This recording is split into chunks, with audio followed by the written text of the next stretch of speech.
नमस्कार दोस्तों, ये है क्लास 10th के चैप्टर 1 का पार्ट 4। इससे पहले मैंने पार्ट 3 अपलोड कर दिए हैं। तो पहले उन तीनों पार्ट्स को देखो। तो आप पार्ट 4 देखोगे तो आपको और आसानी से समझ में आएगा। तो हम इस चैप्टर में इस पार्ट में हम डिस्कस करने वाले हैं type of chemical equation. Chemical reaction के टाइप हम इस पार्ट में डिस्कस करने वाले हैं। तो यहाँ पे 4 टाइप के केमिकल रिएक्शंस होते हैं, है ना। तो सबसे पहले हम डिस्कस करेंगे कॉम्बिनेशन रिएक्शन। कॉम्बिनेशन रिएक्शन बेटा क्या होता है? कॉम्बिनेशन मतलब क्या होता है? दो चीज़ जोड़ के एक चीज़ बना दी, वो क्या हो गया? कॉम्बिनेशन रिएक्शन हो गया। दो या दो से ज़्यादा कोई भी चीज़ को आपने जोड़ा और उसका एक प्रोडक्ट तैयार कर दिया, that is a combination reaction. अब हम इसको डिटेल से जानने की कोशिश करेंगे। सबसे पहले हम एक एक्टिविटी देखते हैं। जैसे ये एक्टिविटी है, एक्टिविटी 1.4 देखते हैं हम। तो इसमें क्या बोला है? आपको क्या करना है? एक take a small amount of calcium oxide. आपको क्या करना है? कैल्शियम ऑक्साइड लेना है। उसको क्या करना है? जी, कैल्शियम ऑक्साइड को हम क्विक लाइम भी बोलते हैं। ये आपको ध्यान में रखना बेटा, बहुत इंपॉर्टेंट क्वेश्चन है। कैल्शियम ऑक्साइड को हम क्विक लाइम भी बोलते हैं। और एक बीकर में क्या करना है? वाटर लेना है और उसमें कैल्शियम ऑक्साइड थोड़ा थोड़ा डालना है। या तो कैल्शियम ऑक्साइड पहले डाल दो, उसके अंदर थोड़ा थोड़ा पानी ऐड करते चले जाओ। फिर आप देखोगे कुछ टेम्परेचर में चेंज आ रहा है क्या बीकर के?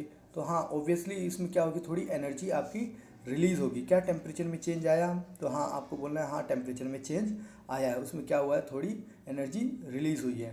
तो यहाँ पे आपने देखा क्या कि कैल्शियम ऑक्साइड में हमने क्या किया? वाटर को ऐड किया, है ना। तो आपका फाइनल प्रोडक्ट क्या बना? Calcium hydroxide. आया समझ में?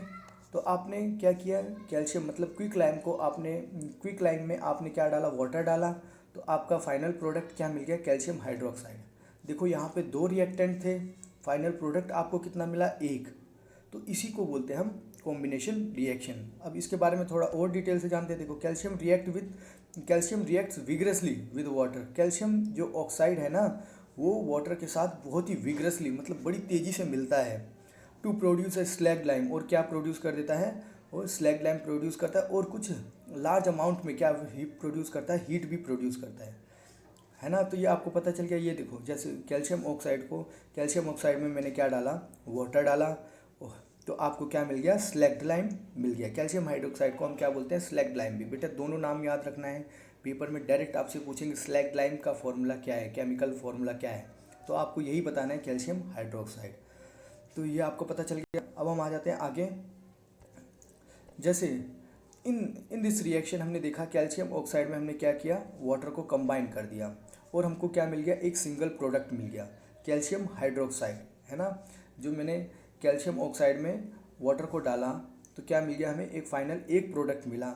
सच a reaction in which single product is formed, है ना। सिंगल प्रोडक्ट फॉर्म हो रहा है फ्रॉम 2 और मोर रिएक्टेंट। मतलब ये क्या हो गया? रिएक्टेंट है तो 2 या 2 से ज़्यादा रिएक्टेंट को मिला के मेरा एक सिंगल प्रोडक्ट फॉर्म हो रहा है ना, उसे ही हम बोलते हैं क्या? Combination reaction. तो आपको बेटा कॉम्बिनेशन रिएक्शन पता चल गया। और हम आगे चलते हैं और इसको थोड़ा डिटेल से जानने की कोशिश करते हैं। जैसे ये जो येलो बॉक्स है ना, ये बहुत ही ज़्यादा इंपॉर्टेंट है, आपको ध्यान में रखना है। डायरेक्ट इसमें से क्वेश्चन प्रोड्यूस निकलता है बोर्ड के एग्ज़ाम में। तो अब क्या होता है? देखो, इन्होंने बोला है जो स्लैग लाइम का सॉल्यूशन है, रिएक्ट किया आपने किसके साथ? वाटर के साथ। तो आपको क्या मिला? Calcium hydroxide. अब जो कैल्शियम हाइड्रोक्साइड को ही हम किस में यूज़ करते हैं? वॉशिंग वॉल में। वाइट वॉल को मतलब पेंटिंग करने के लिए जो हम चूना बोलते हैं ना, उसी को हम किस में यूज़ करते हैं? पेंटिंग में यूज़ करते हैं। किसको? कैल्शियम ऑक्साइड एंड वाटर को आपस में मिला के हम क्या यूज़ कर लेते हैं? जिसको हम क्या बोलते हैं? वाइट वॉशिंग, जिसको हम क्या बोलते हैं? Calcium hydroxide. और ये रिएक्ट करता है, फिर ये एटमॉस्फेयर में रिएक्ट करती है जो वॉल, वो स्लोली रिएक्ट करती है किसके साथ? कार्बन डाइऑक्साइड के साथ। कार्बन डाइऑक्साइड के साथ जब रिएक्ट करती है आफ्टर 2 और 3 डेज, अब 2 या 3 दिन के बाद क्या होता है? वो जो आपने पेंटिंग की वो क्या किस में कन्वर्ट हो जाती है? कैल्शियम कार्बोनेट में। आया समझ में? तो सबसे पहले आपने कैल्शियम ऑक्साइड को किसके साथ रिएक्ट कर दिया? वाटर के साथ रिएक्ट कर दिया, है ना। वाटर के साथ रिएक्ट करने के बाद आपने क्या किया, वो वाइट वॉशिंग वॉल पे उसको क्या कर दिया, पेंट किया। पेंट करने के बाद वो कार्बन डाइऑक्साइड के साथ रिएक्ट हुआ।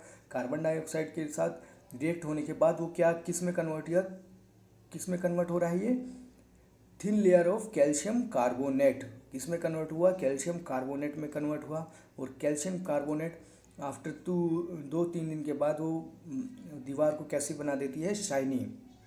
आया समझ में। तो ये आपको जान क्या है, आपको इंटरेस्टिंग लगेगा कि जो मार्बल होता है ना उसका भी फॉर्मूला क्या होता है, कैल्शियम कार्बोनेट। तो आपने समझा, सबसे पहले आपने कैल्शियम ऑक्साइड को किसके साथ रिएक्ट किया, वाटर के साथ। फिर वो क्या गया, आपका कैल्शियम हाइड्रोक्साइड बन गया, जिसको हम बोलते हैं चूना, जो आप दीवारों पे पेंट करते हो। फिर वो क्या होता है, वो कार्बन डाइऑक्साइड के साथ रिएक्ट होता है। और कार्बन डाइऑक्साइड के साथ रिएक्ट होने के बाद वो क्या होता है, क्या बनता है, कैल्शियम कार्बोनेट में कन्वर्ट हो जाता है। और कैल्शियम कार्बोनेट में कन्वर्ट होने के बाद वो क्या हो जाता है, शाइनी कलर आपका प्रोड्यूस करने लगता है। और यही फॉर्मूला सेम क्या है, किसका है, मार्बल का है। तो आप आपसे कोई भी क्वेश्चन पूछेंगे तो आप इजीली आंसर कर सकते हैं। तो अब हम आगे आ जाते हैं, ये दिया हुआ है आपको फॉर्मूला। अब हम आगे आ जाते हैं, देखो जैसे let us discuss more example, एक मोर एग्जांपल देखते हैं हम कैल्शियम कॉम्बिनेशन रिएक्शन के। जैसे बर्निंग ऑफ कोयले को, कार्बन को मैंने रिएक्ट किया किसके साथ, ऑक्सीजन के साथ, तो क्या बन गया आपका, कार्बन डाइऑक्साइड। और दूसरा example formation of water from hydrogen and oxygen gas. Hydrogen react करता है और ऑक्सीजन गैस आपस में रिएक्ट करते हैं दोनों, तो मिल जाते हैं क्या, वाटर। तो आपको पता चल रहा है दो रिएक्टेंट है, प्रोडक्ट क्या निकल रहा है, एक निकल रहा है। ये आपको ध्यान में रखना है। In simple language we can say that the two or more substances, है ना, two or more substances combine to form a single product. मतलब दो या दो से ज़्यादा सब्सटेंस मिलके क्या बना रहे हैं, एक सिंगल प्रोडक्ट फॉर्म कर रहे हैं। तो इस रिएक्शन को हम क्या बोलते हैं, कॉम्बिनेशन रिएक्शन, जैसे हमने ऊपर ऑलरेडी पढ़ लिया था। तो ये आपको पता चल गया। जैसे activity 1.4, we also observe that the large amount of heat is evolve. जो अभी हमने एक्टिविटी करी थी, है ना, जो कैल्शियम ऑक्साइड को मैंने वाटर में, कैल्शियम ऑक्साइड में मैंने वाटर ऐड किया था ना, तो उसमें क्या हुआ था, बहुत सारी एनर्जी निकली थी। तो ये आपको एनर्जी इवॉल्व हुई थी। This makes the reaction mixture warm. तो रिएक्शन मिक्सचर क्या हो गया आपका, गर्म हो गया। Reaction in which heat is released, अब ध्यान में रखना है, जिसमें हीट रिलीज हो रही है उस रिएक्शन को हम बोलेंगे क्या, एक्सोथर्मिक रिएक्शन। देखो वापस से, reaction in which heat is release along with the formation of product, है ना, हीट रिलीज हो रही है और साथ में एक नया प्रोडक्ट भी बन रहा है, उसको हम बोलेंगे एक्सोथर्मिक केमिकल रिएक्शन। तो ये आपको पता चल गया बेटा। Other example of the exothermic reaction के हम दूसरे और एग्जांपल देखेंगे। जैसे मीथेन है, उसको मैंने ऑक्सीजन के साथ रिएक्ट कर दिया तो आपका कार्बन डाइऑक्साइड और वाटर वेपर निकला। ये आपको पता चल गया। ये भी क्या है, example of the exothermic reaction के, और हीट भी कुछ रिलीज होगी। तो do you know the respiration is exothermic reaction.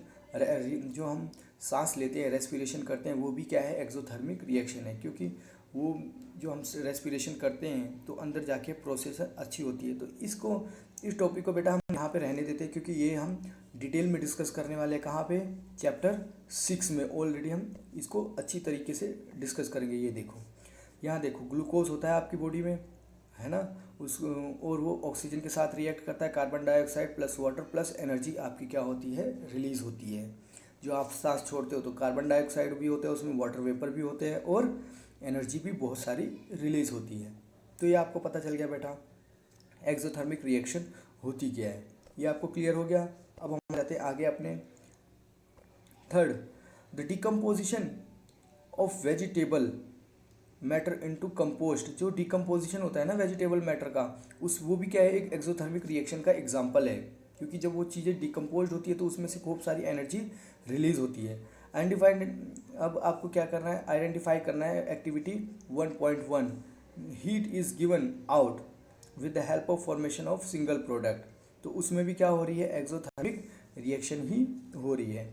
तो हमने बेटा ये हमने काफ़ी कुछ डिस्कस कर लिया किसके बारे में, कॉम्बिनेशन रिएक्शन के बारे में। तो अब आपको बहुत सारे एग्जांपल भी मैंने बताए हैं। अगर आपको कोई भी डाउट होता है तो आप मेरे से कमेंट सेक्शन में कमेंट करके पूछ सकते हैं। तो अब हम नेक्स्ट टॉपिक पे जाएंगे अपने, जो नेक्स्ट वीडियो में हम डिस्कस करेंगे, दैट इज डिकम्पोजिशन रिएक्शन। तो आज के लिए इतना ही है। Thank you very much.